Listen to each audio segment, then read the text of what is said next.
तो ये तुम्हारा क्या हो गया, अपवर्तक पृष्ठ हुआ। अपवर्तक पृष्ठ क्या होते हैं तुम्हारे, जो एक माध्यम से दूसरे माध्यम में जा सकती हो। हमने ये मान लिया कि जो माध्यम है वो ये N1 है और ये N2 है, यानी कि और N1 और N2 में से हमने ये भी पुट कर लिया कि जो N2 है वो बड़ा है N1 से। इट मींस जो N2 होगा वो सघन मीडियम होगा और ये क्या होगा तुम्हारा विरल। ठीक है, अब तरंगार गाएंगे, और तरंगार कैसे अपने हमारे इस टाइप से, दो तरंगे आएंगी और दो तरंगे में ऐसे गिरती है आके, एक ये आती है और एक ये आती है। ठीक है, दो तरंगे आई है हमारे पास। ये तरंगे जैसे गिरी तो इनके वेव फ्रंट जो चल रहे थे, वेव फ्रंट, अब वेव फ्रंट समझना भाई, ये जो वेव फ्रंट आ रहे थे ऐसे तरंग आए है ना, जितने टाइम में यहां आया होगा ये साथ साथ जो चला होगा इसका तरंगार्ध ये वाला, ये तरंगार्ध आ रहा है इसके लंबवत। अब तरंगार्ध का इतने समय अगर ए सिरा ए पे पहुंचा होगा, तरंगार का एक सिरा ए पे पहुंचा, अब ये कहां है तुम्हारा बी पे है। अब जितने टाइम में बी सिरा बी डैश पे पहुंचा होगा, जो बी सिरा है ये वाला बी सिरा बी डैश पे पहुंचा होगा, इतने टाइम में क्या होने वाला तुम्हारे पास, देखो जितने टाइम में बी सिरा बी डैश पर पहुंचा होगा, अगर यहां तक पहुंचा होगा तो एक पहली बात तो यहाँ पे नॉर्मल खींचे होंगे, अभिलंब खींचे होंगे, और अभिलंब क्या होते हैं हमारे, इनके परपेंडिकुलर अभिलंब खींचिए। सही है। अब जब ये विरल है ये सघन है तो अपवर्तन के नियम से क्या होंगे, इसकी ओर झुकेंगे, नॉर्मल की ओर झुकेंगे, तो जाने तो ऐसे चाहिए थे लेकिन ऐसे न जाके थोड़े से डाउन हो जाएंगे इसकी ओर। अब जब डाउन होंगे तो मैं ये कहना चाह रहा, जितने बी सिरा ये बी डैश पर पहुंचा होगा, इतने ए सिरा ए डैश पे पहुंच गया होगा, यानी कि ये थोड़ा सा सीधा हो गया होगा इस टाइप से, और ये यहां पे पहुंच गया होगा, हमने मान लिया ये ए डैश पर पहुंच गया। सही है। अब जितने से हमें ए डैश पे पहुंचा होगा इसको भी अब निकाल दो ऐसे ही, ये भी थोड़ा सीधा हो गया होगा ऐसे। देखा आ रहा है कि बातें समझ में? सही है। फिर से समझो, ए बी आ रही तरंगार। अब तरंगार क्या है हमारा ए बी, ये हमारा ए बी तरंगार है। ए बी तरंगार आया और ए बी तरंगार का ए सिरा इतना यहां पहुंचा है, बी अभी यही है। अब जितने टाइम में बी सिरा बी डैश पर पहुंचा होगा, इतने टाइम में ए सिरा ए डैश पर पहुंच गया होगा। भाई ये वाला बी सिरा बी डैश पे यहां तक आया होगा, यहां तक तो ये बराबर बराबर आती जा रही है। अब ए पे यहां टकरा गई, ये यहां पे आई है अभी। ठीक है। अब जितने टाइम में बी सिरा बी डैश पर पहुंचा होगा, उतने ए सिरा ए डैश कहां पहुंच गया होगा, यहाँ पे। जितने टाइम में बी सिरा बी डैश पर पहुंचा, इतने टाइम में ए सिरा ए डैश पर पहुंच गया। ठीक है। अब क्या करते हैं, फिर से इसको और इसको मिला देते हैं हम, इसको और इसको मिला देंगे और हमें एक नया तरंगार्ध मिल जाएगा, और इसको इसको मिला देते हैं हम, ये वाला। जैसे तरंगार्ध मिला था ना हमने, और नया तरंगार्ध मिल गया हमें ए डैश बी डैश। ये ए बी है हमारे पास, ए बी तरंगार्ध आ रहा। अपवर्तन के पश्चात ये क्या हो गया, ऐसे हो गया, तो हमें एक नया तरंगार्ध मिला ए डैश बी डैश। सही है। एंगल जो बनते हैं वे एंगल इसमें बना लो। देखो जब इनके बीच में जब आप एंगल बनाते हैं तो एंगल बनता है यहाँ पर आई, आपतन कोण वाला। इसको तो आप पहली किरण मान ले और इसको बनाएगा आपका आर, ये एंगल बनता है आर। सही है, दोनों के बीच में। और ये तुम्हें पता है कि ये तुम्हारा परपेंडिकुलर है, इस पर लंब है, ये भी लंब है और ये भी लंब है, यानी कि 90 डिग्री है, ये भी 90 डिग्री, ये भी 90 डिग्री। ठीक है। फिर से समझ लो, बना क्या है, एक ए बी तरंगार्ध आता है, ए बी तरंगार्ध आया, ए सिरा तो इस पर पृष्ठ पर आ गया है, मतलब पृष्ठ पे, और ये बी सिरा भी बी पे ही है। तो जितने टाइम में बी सिरा बी डैश पर पहुंचा है, इतने टाइम में ए सिरा ए डैश पर पहुंच गया। ए डैश बी डैश को मिलाया तो हमें नया तरंगार्ध मिल गया। अब देखो ये तरंगार्ध पहले ऐसे आ रहा था, अब ऐसे हो गया, अब ये ऐसे जा रहा होगा। सही है। अब इस टाइप से जा रहा है, तो ये नया तरंगार्ध हमें मिल गया। ठीक है। अब हमें जो चलना है वो किसके चलना है, ये N1 है, ये N2 है। हमें अपवर्तन के नियम से चलना है। पहले तो इनकी दूरी निकाल लो, दूरी अलग अलग चली कौन सी, जैसे हमने कल निकाली थी। तो हमारे पास फॉर्मूला था चाल बराबर दूरी बटे समय। तो दूरी इक्वल टू क्या हो जाएगा, दूरी इक्वल टू चाल गुना समय। अब दूरी इस माध्यम की निकाल लो। देखो इसमें N1 माध्यम है तो इसकी जो चाल है वो हमने मान ली V1, ये N2 माध्यम है तो इसकी चाल मान ली हमने V2। टाइम तो बराबर ही है, क्योंकि हमने बोला जितने टाइम में बी सिरा बी डैश में पहुंचा होगा इतने सिरा ए डैश में पहुंच गया होगा। तो चार दूरी बराबर 4 गुना समय। तो अगर हम बात करें बी डैश की, तो दूरी कितनी है ऊपर वाली बी डैश इक्वल टू चाल कितनी है वेग यानी कि v1 और टाइम कितना है t। तो बताओ ये चीजें समझ में आ गई। तो बी डैश आ गया तुम्हारे पास v1 इंटू में t। जबकि अगर हम बात करें दूसरी ए डैश डिस्टेंस की, अब ए डैश डिस्टेंस हम निकालेंगे इसी की तरह। तो मैं इधर निकाल देता हूं ए डैश इक्वल टू क्या होगी तुम्हारी दूरी बराबर चाल कितनी इस वाले माध्यम में v2, तो ये v2 और टाइम कितना लगा हमारे पास t।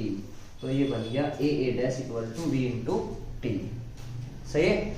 इस वाले की जो दूरी की जैसे कल निकाली थी, ये तो होगी हमारे पास v1 इंटू टी और इस वाले की होगी v2 इंटू टी।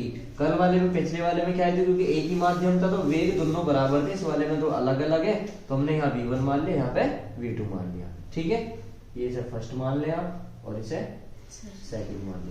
आप यहाँ भी लिख सकते हो उस चीज को, इधर भी बना सकते हो। ठीक है, कि अकॉर्डिंग टू डायग्राम यानी कि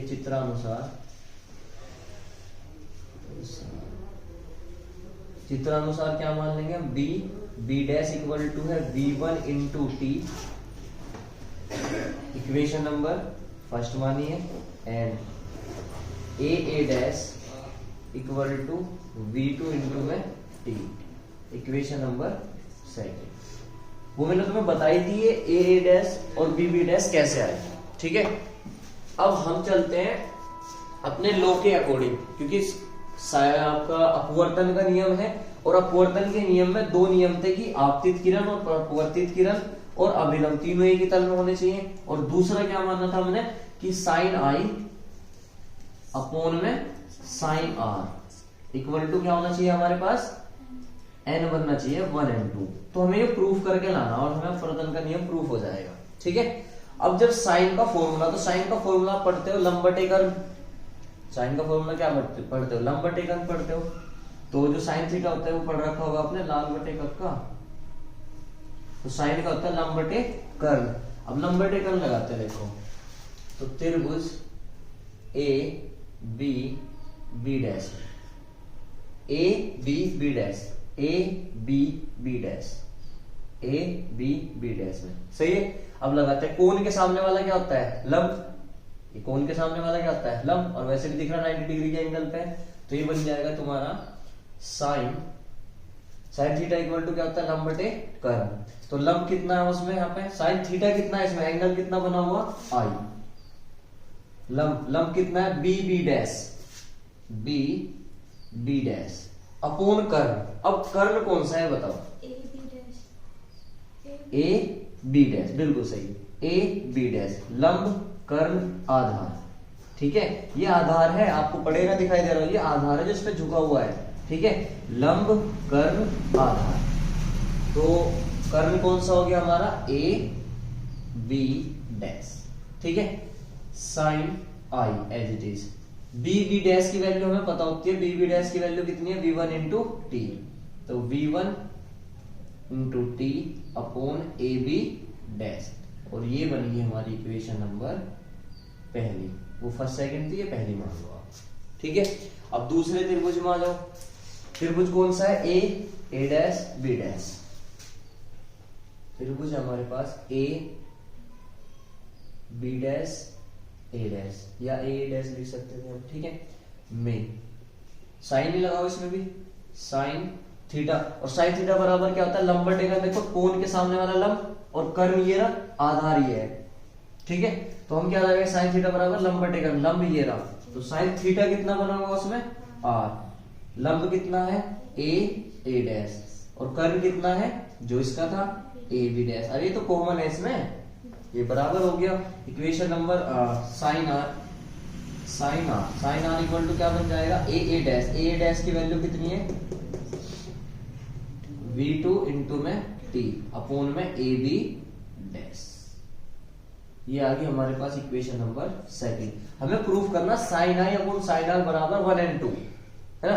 तो हम क्या करेंगे, समीकरण 1 और 2 को डिवाइड कर दो और ये लाके दिखा दो। तो करते हैं, देखो तो हम अब आगे का जो प्रोसेस करते हैं वो क्या करते हैं, समीकरण फर्स्ट डिवाइड बाई सेकेंड, समीकरण फर्स्ट को डिवाइड कर दिया सेकंड से, तो फर्स्ट इधर इधर के डिवाइड होंगे साइन आई अपोन में साइन आर। आई की वैल्यू कितनी है v1t अपोन में ए बी डैश अपोन जो आर की वैल्यू कितनी है v2t अपोन में ए बी डैश।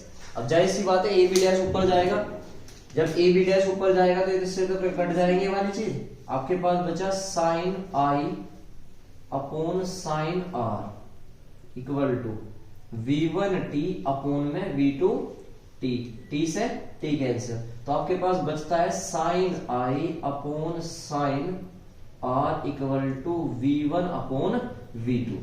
बताओ यहां तक समझ में आता है क्या बात है? चाहिए। अब आपने जो n के फॉर्मूले पढ़े थे ये पढ़े थे कि 1n2 इक्वल टू होता है n2 अपोन में n1, पहला फॉर्मूला तो ये पढ़ा था, और दूसरा ये पढ़ा था अगर v के पदों में हो तो v के पदों में होता था v1 अपोन में v2।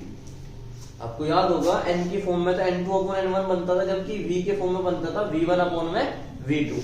तो ये क्या बनना v1 अपोन v2 क्या बनेगा 1n2, तो कर दीजिए आप इधर, तो sine I upon sine R equal to ये किसका फॉर्मूला बन गया इसके अकॉर्डिंग 1n2 का, और ये किसका रूल है तुम्हारा, इसे आप ये भी लिख सकते हो, यही अपवर्तन का नियम है कि sine I upon sine R equal to 1n2 क्या लिखते हैं हम n, और ये क्या है हमारा अपवर्तन का दूसरा नियम, और अपवर्तन की कंडीशन हमारी प्रूफ हो जाती है। ठीक है, तो हम यहां लिख देंगे ये क्या है तुम्हारा अपवर्तन का नियम है, और ये हमारी कंडीशन प्रूफ होगी। कर लो चलो, कुछ पूछ देखो, अगर प्रकाश के एक माध्यम से दूसरे माध्यम में जाने पर जो प्रभाव है तो दो चीजों पर पड़ता है, चाल पर प्रभाव पड़ता है, तरंग दैर्ध्य पर प्रभाव पड़ता है, और आवृत्ति पर कोई प्रभाव नहीं पड़ता। मैं तुम्हें पहले बताया था अगर प्रकाश एक माध्यम से दूसरे माध्यम में प्रवेश कर रहा है तो तीन चीज होती है हमारे पास, एक तो चाल यानी कि वेग पर प्रभाव पड़ेगा, तरंग दैर्ध्य पर प्रभाव पड़ेगा, लेकिन आवृत्ति नहीं बदलती।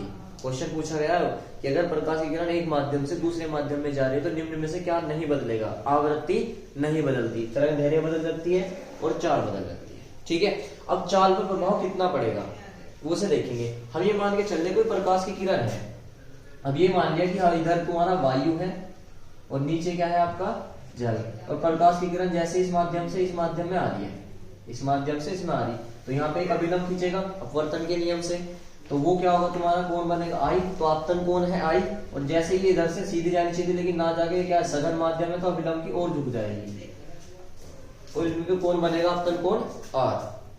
अगर हम यहाँ बात करें तो आपतन कोण आई है और अपवर्तन कोण आर, तो स्नेल के नियम से, स्नेल के नियम से अब स्नेल का नियम क्या कहता है कि sine I upon sine R, और एक चीज और मान के चल रहे हैं हम, जो वायु है, वायु में जो प्रकाश की चाल है वो v1 है, और v1 कितनी है c, क्योंकि वायु में प्रकाश की चाल को c से रिप्रेजेंट कर देते हैं, और जल में जो प्रकाश की चाल है वो v2 है और उसे हम मान लेंगे बाद में v। तो अभी हम यहां लिख सकते हैं जो भी हमने प्रूफ करा v1 अपोन में v2, और इसे ही अगर हम बात करें साइन के उसके n के पदों में, जो भी पीछे भी प्रूफ करा है साइन आई अपोन में साइन आर इक्वल टू क्या बनेगा हमारे पास n2 अपोन में n1 है। तो जाहिर सी बात है अगर ये v1 है ये v2 है, और यहाँ अगर हम माने अपवर्तनांक तो n1 होगा ये n2 होगा, तो v1 v2 के पदों में तो ये फॉर्मूला होता है, n1 n2 के पदों में ये फॉर्मूला होता है।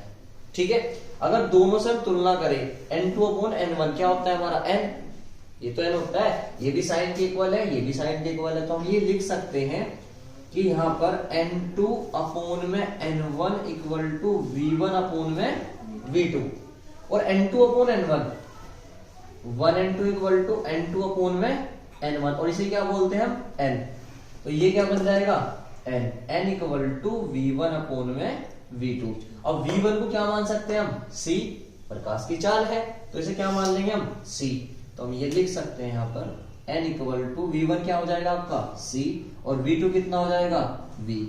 तो ये हमारे पास एक फॉर्मूला आता है, और इस फॉर्मूले से आपको ये पता लगेगा, मैं इसको यहाँ करके ऐसे भी लिख सकता हूँ, या v को इधर ले जाए, v equal to c upon में n। अब इस फॉर्मूले से एक बार बताओ आप, वेयर c प्रकाश की चाल है, मतलब प्रकाश की चाल वायु में है, वायु में प्रकाश की चाल है, और ये क्या है, जल में प्रकाश की चाल है। जल मान रखा है, कोई माध्यम मान लो आप, ऐसे लिख सकते हैं, वेयर जो c है वो वायु में है, वायु में प्रकाश की चाल।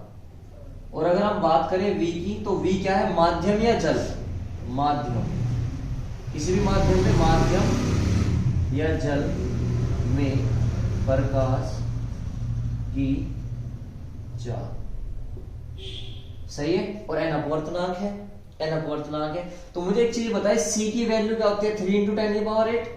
अगर हम यहाँ v इक्वल टू इसे रखेंगे 3 इंटू 10 की पावर 8, और n की वैल्यू कुछ तो होगी भाई, मान लीजिए n की वैल्यू 2 है या 1.5 है, n की वैल्यू अगर 2 है, 2 से डिवाइड करेंगे तो कितना बनेगा, 1.5 इंटू 10 की पावर 8। तो c की वैल्यू से कम आई नहीं है v की वैल्यू, भाई c की वैल्यू से कम आई नहीं है यार। बिल्कुल सिंपल समझ सकते हो, c को किसी संख्या से डिवाइड कर रहे, डिवाइड यानी कि भाग करना, डिवाइड कर रहे हैं तब जाके v की वैल्यू आ रही। तो v की वैल्यू हमेशा क्या आती है, इसी कारण इस फॉर्मूले से जो v की वैल्यू आती है वो क्या आती है, कम आती है c से। और इसी कारण लिखते हैं हम कि जो वायु में प्रकाश की चाल होती है वो सबसे अधिक होती है अदर माध्यम की, वो इस फॉर्मूले के अकॉर्डिंग है। अब देख सकते हो कि अगर c है, c प्रकाश की चाल है वायु में, अब वायु में प्रकाश की चाल सबसे अधिक है, 3 इंटू 10 की पावर 8 होगी। अगर हम उसे किसी और माध्यम में निकालें, वो जल हो, कांच हो, एनी अदर कोई भी माध्यम, कोई भी मीडियम हो, तो अगर उसे क्या करना पड़ेगा, n से डिवाइड करना पड़ेगा। जब डिवाइड करोगे किसी संख्या से तो वो क्या आएगी, पहले कंपैरिजन कम आएगी, और तब जाके v की वैल्यू निकलेगी। अर्थात हम ये लिखते हैं कि जो प्रकाश की चाल है वो सबसे अधिक होती है और माध्यम में जाने पर कम हो जाती है। ठीक है, तो चाल पर क्या प्रभाव पड़ता है, इसका मतलब ये होगा, नोट जो निकल के आया है हमारे पास, कि वायु से माध्यम में जाने पर प्रकाश की जो चाल है, वो कम हो जाती है। ठीक है, जो वायु से माध्यम में जाने पर प्रकाश की चाल क्या हो जाती है, कम। अब देखते हैं तरंग दैर्ध्य पे क्या प्रभाव पड़ता है। ठीक है, इसको यहां तक नोट करना चाहो तो नोट कर सकते हो तुम पहले। देखो इसे भी कर लो। जैसे अब तरंग दैर्ध्य पर प्रभाव है, तो हमने मान लिया कि माना वायु में जो लैम्डा है, यानी कि तरंग दैर्ध्य है, वो तो कितना है, लैम्डा है। वायु में जो तरंग दैर्ध्य है, वो कितनी है हमारी, लैम्डा। और जो अगर हम बात लैम्डा ए भी लिख सकते हैं हम, लैम्डा ए, और वही हमने लैम्डा मान ली। और जबकि अगर हम बात करें एन, जल में या माध्यम में, जल या माध्यम, वो माध्यम इसलिए लिख रहा हूं मैं, जल की जगह कुछ और भी हो सकता है। तो जल या माध्यम में तरंग दैर्ध्य वो कितनी है हमारी, लैम्डा डब्ल्यू मान ली हमने, वाटर जल के लिए। और चाल आपने मानी रखी है कि चाल कितनी है वायु में, v1 है, इसमें चाल कितनी मान रखी है, v2 है। सही है, अब चलते हैं यहाँ पे। देखो हम ये मान ले, हमें एक फॉर्मूला पता है, वो फॉर्मूला होता है c equal to nu lambda. यहाँ पे क्या होता है, c प्रकाश की चाल होती है, न्यू क्या होती है, आवृत्ति, और लैम्डा क्या होती है, तरंग दैर्ध्य। और मैंने अभी पहले भी बताया था, जो आवृत्ति है वो चेंज नहीं होती, आवृत्ति नहीं बदलती। जब आवृत्ति नहीं बदलेगी तो हम ये लिख सकते हैं वायु में। अब वायु में होगी तो से क्या लिखेंगे, c इक्वल टू न्यू, ये न्यू है, न्यू लैम्डा। न्यू क्या है हमारी, आवृत्ति, और लैम्डा क्या है तुम्हारा, लैम्डा है, यानी कि लैम्डा। ठीक है, पहली पॉइंट। दूसरा, माध्यम में या जल में, माध्यम या जल में। अब वो कितना है हमारे पास, जब c इक्वल टू में ये लगाएंगे न्यू लैम्डा, तो उसे चेंज करो। जल में प्रकाश की चाल क्या है हमारी, c की जगह क्या लग जाएगी, हमने क्या मान रखी थी, जल में। अभी जो मान लिया v मान ली थी हमने, माध्यम में प्रकाश की चाल क्या मान ली थी हमने, v। तो क्या बन जाएगा यहाँ पे, c की जगह v और न्यू तो चेंज नहीं होने का, ये v है जिसकी टांग सी मोड़ रखी है, जो मुड़ा हुआ है ये न्यू है आवृत्ति, और लैम्डा क्या बन जाएगा, lambda w। Equation number second. आप क्या करें 1/2 कर दे, इक्वेशन नंबर 1/2। तो c upon v equal to, जब 1 को डिवाइड करोगे न्यू अपॉन लैम्डा, इधर इधर के भागोगे इधर इधर के, तो न्यू लैम्डा w, न्यू से न्यू कैंसिल, तो ये बन जाएगा c upon v equal to lambda upon में लैम्डा w। बताओ यहां तक समझ में आती है क्या बातें? ठीक है, अभी तुमने प्रूफ करा c अपॉन v क्या होता है, n। c अपॉन v क्या होता है हमारा, n। तो रख दीजिए यहां पर, ये बन जाएगा n equal to lambda upon में लैम्डा w, और ये कहां से आया, since n equal to c upon में होता है v, ये यहां से निकल रहा है, क्योंकि अभी हमने प्रूव करा n equal to c upon v, तो ये बन जाएगा n equal to lambda upon में लैम्डा w। अब यही वाला फिनोमिना बन गया कि देखो लैम्डा w को इधर ले जाए आप या करके, कि लैम्डा w इक्वल टू बन जाएगा लैम्डा अपॉन में n। तो मुझे ये बताओ, जब तुम अगर वायु में प्रकाश की तरंग दैर्घ्य जो भी है उसे किसी संख्या से डिवाइड करोगे तो लैम्डा w छोटा आएगा बड़ा आएगा, छोटा ही आएगा, जैसे ये छोटा आया था ऐसे ये छोटा आएगा, तो तरंग दैर्घ्य भी क्या होती है, कम होती है, और जब तरंग दैर्घ्य कम होती है तो पानी में जो प्रकाश जाता है वो कम दूरी तक जाएगा एयर के कंपैरिजन। तो हम यहां लिख देते हैं सिंस लैम्डा जो है वो बड़ा है, ग्रेटर देन लैम्डा w, सही है, अतः तरंग दैर्घ्य भी क्या होती है, कम, अतः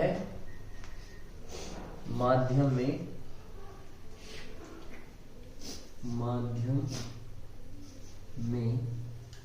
प्रकाश की तरंग दैर्घ्य क्या होती है, कम हो जाती है, सही है भाई? ठीक है, तो माध्यम में भी कम हो जाएगी और इसमें भी कम हो जाती है, दोनों में फर्क पड़ता है, आवृत्ति नहीं बदलती। इसे तुम लिख सकते हो आवृत्ति पर कोई प्रभाव नहीं पड़ता है, ठीक है, ये तुम इसे लिख सकते हो कि आवृत्ति पर कोई प्रभाव नहीं पड़ता। और जबकि हम बात करें चाल की, चाल भी कम हो जाती है और तरंग दैर्घ्य भी कम हो जाती है और आवृत्ति पर कोई प्रभाव नहीं पड़ता, ठीक है।